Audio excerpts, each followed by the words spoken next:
Assalamualaikum warahmatullahi wabarakatuh. Hai semuanya, selamat datang di podcast saya hari ini. Saya Salwa, host kalian.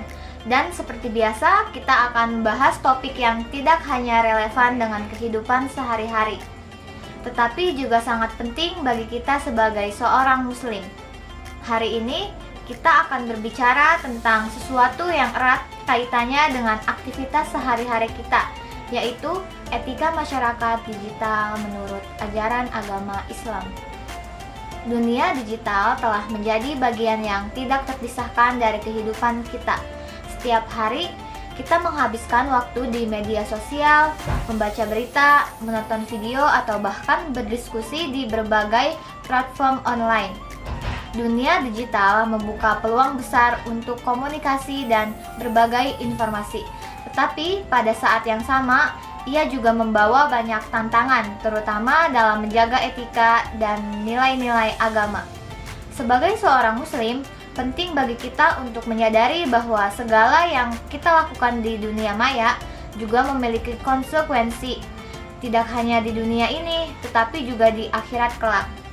Dalam Islam, setiap tindakan kita akan dimintai pertanggungjawabannya, termasuk apa yang kita tulis, bagikan, atau kita katakan di media sosial.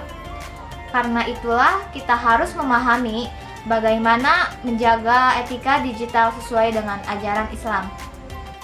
Nah, untuk membahas topik ini lebih mendalam, saya tidak sendiri, saya bersama dua narasumber, yaitu Amanda dan Caisa, untuk membahas topik-topik keislaman termasuk panduan berperilaku di era digital. Assalamualaikum warahmatullahi wabarakatuh. Caisa dan Amanda senang sekali bisa berbincang dengan kalian pada hari ini. Waalaikumsalam, alhamdulillah baik. Waalaikumsalam, alhamdulillah baik. Alhamdulillah, senang juga nih bisa ngobrol bersama kalian. Oke, langsung saja ya. Menurut kalian, gimana sih pentingnya etika digital dalam pandangan Islam?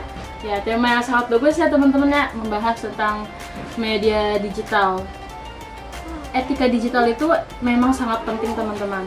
Dunia maya itu kan sama saja seperti dunia nyata. Apa yang kita lakukan, apa yang kita perbuat, baik itu secara daring pun tetap dicatat oleh malaikat, tetap dilihat oleh Allah. Jadi kita harus berhati-hati dalam bersikap, berbicara, berkomentar meskipun hanya melalui layar. Rasulullah SAW itu bersabda, barang siapa yang beriman kepada Allah dan hari akhir, maka hendaklah ia berkata yang baik atau diam. Hadis ini sahih teman-teman, karena diriwayatkan oleh Imam Bukhari dan Imam Muslim. Masya Allah, hadis yang bagus dan perlu dipelajari biar kita berhati-hati dalam menggunakan media sosial. Oke, kalau menurut pandangan Caisa sendiri bagaimana ya? Menurut saya pun sama seperti Amanda, etika digital dalam Islam penting untuk menjaga akhlak, kejujuran, serta tanggung jawab, sesuai dengan ajaran Islam yang melarang merugikan orang lain. Masya Allah, pembahasan tadi benar-benar membuka wawasan ya. Nah, kalau membahas tentang dampak positif dan negatif dari penerapan etika digital, menurut kalian, apa yang kalian pikirkan? Menurut saya dampak positifnya itu banyak ya teman-teman ya. Dengan menerapkan etika digital, kita bisa membangun hubungan yang sehat dan saling menghormati di dunia maya. Selain itu, kita juga bisa menjadi teladan nih bagi orang-orang dalam menggunakan media sosial. Caranya ya dengan menyebarkan konten-konten yang bermanfaat, yang sekiranya tuh dapat memberi wawasan gitu, dan menghindari ujaran kebencian. Gitu aja sih. Masya Allah, benar banget ya, etika digital juga bisa menciptakan lingkungan online yang lebih positif dan nyaman. Luar biasa ya. Jadi dengan menerapkan etika digital, kita tidak hanya menjaga hubungan dengan sesama manusia, tetapi juga dengan Allah. Terima kasih banyak atas jawaban Amanda. Tapi kalau kita lihat di media sosial, banyak banget fenomena negatif seperti hate speech atau saling menjatuhkan. Menurut kalian, gimana Islam memandang hal-hal seperti ini? Dalam Islam, saling menghina atau menyakiti orang lain, baik secara langsung maupun tidak langsung, itu dosa. Allah berfirman dalam surat Al-Hujurat, yaitu Auzubillahi minasyaitonirrajim, Bismillahirrahmanirrahim. Ya ayyuhallazina amanu la yaskhar qaumun min qaumin asa ayyakunu khairum minhum wala nisa'un min nisa'in asa ayyakuna khairum minhum wala talmizu anfusakum wala tanabbazu bil alqab bi salismul fusuqu ba'dal iman wa man lam yaktub faulaika humuz zalimun. Yang artinya, wahai orang-orang beriman, janganlah satu kaum mencemooh kaum lain, karena boleh jadi mereka yang dicemooh lebih baik dari mereka yang mencemooh. Ini penting banget untuk diingat, terutama saat kita tergoda untuk berkomentar buruk di sosial media. Wah, benar-benar nasihat yang luar biasa ya. Nah, sebagai generasi muda yang aktif di dunia digital, apa tips kalian supaya bisa tetap menjalankan etika digital sesuai ajaran Islam? Tips dari saya sih mungkin kita harus selalu ingat bahwa segala sesuatu yang kita lakukan baik di belakang layar ataupun di depan layar itu pasti sudah dipertanggungjawabkan oleh Allah nantinya. Jadi buat teman-teman berpikirlah 2 kali dalam bertindak, baik memposting ataupun berkomentar. Kalau dari aku sendiri sih menerapkan sikap tabayun ya. Sebelumnya tabayun itu merupakan menyeleksi kebenaran informasi atau berita sebelum mengambil keputusan. Dengan jangan mudah percaya dengan berita atau informasi yang belum jelas sumbernya. Selain itu, gunakan media sosial untuk hal-hal positif seperti berbagi ilmu atau berbagi kebaikan.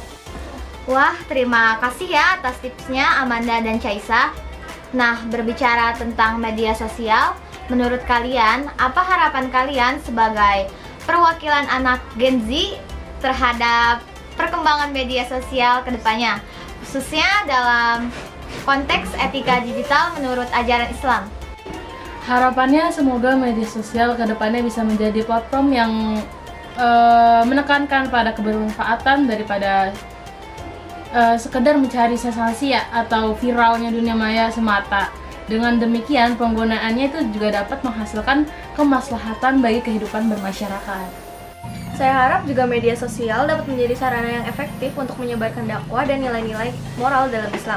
Dengan penggunaan yang bijaksana, media sosial bisa menjadi platform untuk memperjuangkan dakwah serta mengedepankan pesan-pesan positif dalam lingkungan digital yang terus berkembang. Masya Allah, harapan yang sangat mulia. Semoga kita semua bisa berperan aktif dalam mewujudkan media sosial yang lebih positif dan bermanfaat sesuai dengan ajaran Islam. Terima kasih banyak atas pandangan dan ilmu yang telah dibagikan Amanda dan Caisa. Semoga diskusi kita hari ini bisa inspirasi bagi pendengar semua.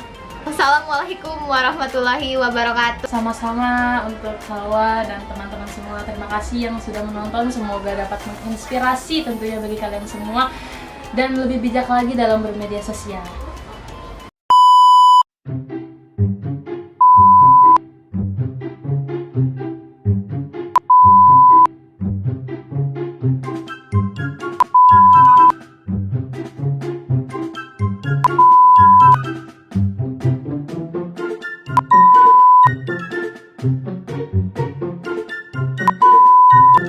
Thank you.